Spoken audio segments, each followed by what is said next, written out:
Hello guys, आज हम लोग अपील के सेकंड पार्ट को देखेंगे। तो देखिए, हेडिंग डाल लीजिए, दंडिक मामलों में अपीली न्यायालय की शक्तियाँ, इनका वर्णन कीजिए। ये आया हुआ क्वेश्चन है मेंस में। तो देखिए, इसमें 3-4 पार्ट दिए हैं। पहले उसको मैपिंग थोड़ा सा कर लेते हैं। देखिए, इसमें जो शक्तियाँ हैं 4 भाग में बांटा गया है। तो पहले देखिए, दोष मुक्ति के आदेश से अपील, नेक्स्ट है दोष सिद्धि से अपील, नेक्स्ट है दंडादेश की वृद्धि के लिए अपील, फिर नेक्स्ट है किसी अन्य आदेश से अपील में ऐसे आदेश को परिवर्तित कर सकता है या उलट सकता है, ये दिया है। देखिए, अब इसी को इलेबोरेट करते हैं हम लोग। तो देखिए, इसमें दिया है अपीली न्यायालय की शक्तियाँ। इसको हेडिंग आपने डाल ली है, पावर ऑफ अपीलेंट कोर्ट। देखिए, सीआरपीसी के सेक्शन 386 में दी गई है इसकी डिफिनेशन, इसको परिभाषित किया गया है, जो इस प्रकार है। देखिए, पहला देखिए, हेडिंग डालिए, दोष मुक्ति के आदेश से अपील। दोष मुक्ति के आदेश से अपील, इसमें ऐसे आदेश को उलट सकता है, इसमें ऐसे आदेश को उलट सकता है और निर्देश दे सकता है कि अतिरिक्त जांच की जाए अथवा अभियुक्त को यथास्थिति पुनः विचारित किया जाए या विचारणार्थ सुपुर्द किया जाए यानी ट्रांसफर किया जाए अथवा उसे दोषी ठहरा सकता है और विधि के अनुसार दंडादेश दे सकता है। फिर से देखिए इसको एक बार, दोष मुक्ति के आदेश से अपील, इसमें ऐसे आदेश को उलट सकता है और निर्देश दे सकता है कि अतिरिक्त जांच की जाए अथवा अभियुक्त यथास्थिति पुनः विचारित किया जाए या विचारणार्थ सुपुर्द किया जाए, ट्रांसफर किया जाए अथवा उससे दोषी ठहरा सकता है और विधि के अनुसार दंडादेश दे सकता है। बस इसमें इतना है। और फिर नेक्स्ट देखिए, पॉइंट देखिए, दोष सिद्धि से अपील।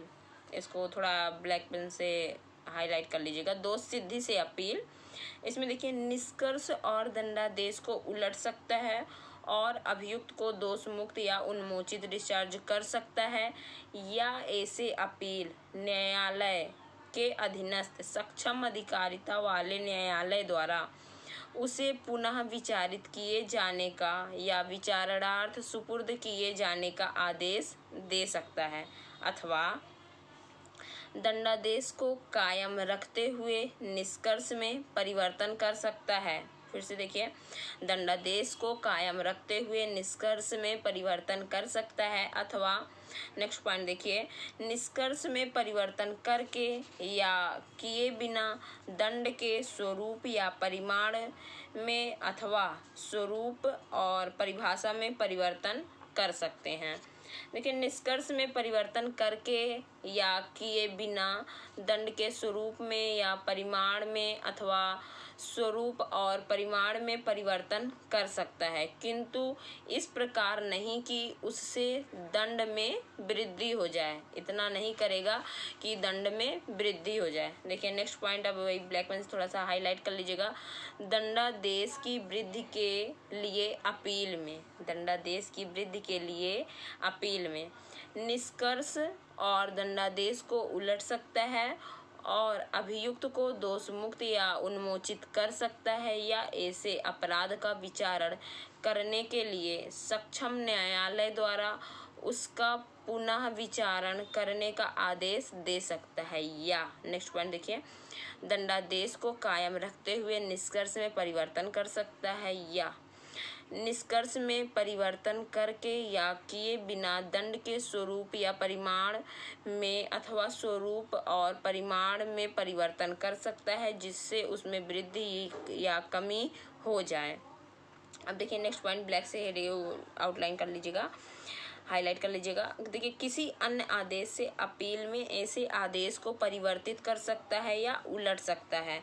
कोई संशोधन या कोई परिमाणिक या अनुसांगिक आदेश जो न्याय संगत या उचित हो कर सकता है, परंतु दंड में तब तक वृद्धि नहीं की जाएगी जब तक अभियुक्त को ऐसी वृद्धि के विरुद्ध कारण दर्शित करने का अवसर न मिल चुका हो।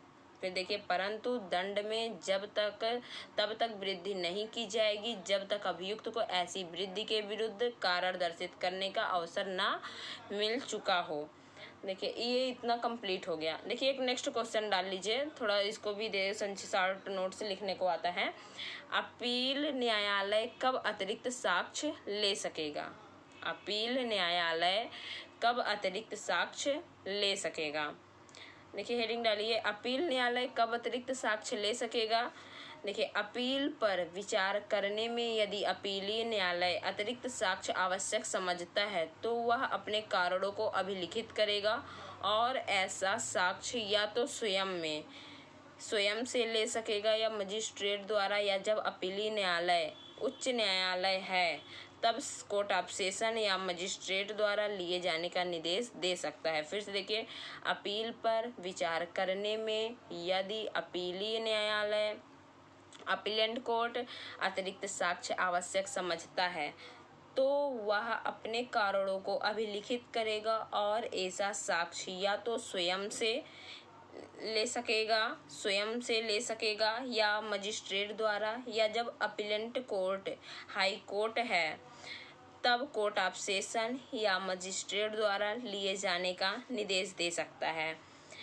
जब अतिरिक्त साक्ष्य कोर्ट ऑफ सेशन या मजिस्ट्रेट द्वारा लिया जाता है, जब अतिरिक्त साक्ष्य कोर्ट ऑफ सेशन या मजिस्ट्रेट द्वारा लिया जाता है तब वह ऐसा साक्ष्य प्रमाणित करके अपीलीय न्यायालय को भेजेगा और तब ऐसा न्यायालय अपील के निपटारे के लिए अग्रसर होगा। अभियुक्त या उसके प्लीडर को उस समय उपस्थित होने का अधिकार होगा जब अतिरिक्त साक्ष्य लिया जाता है।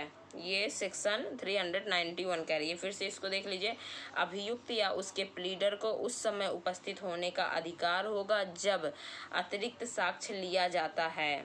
ये सेक्शन 391 कहती है। तो गाइज, अगर आपको पसंद आया तो लाइक और शेयर ज़रूर करिए और थैंक यू। और आगे की बातें नेक्स्ट ऑडियो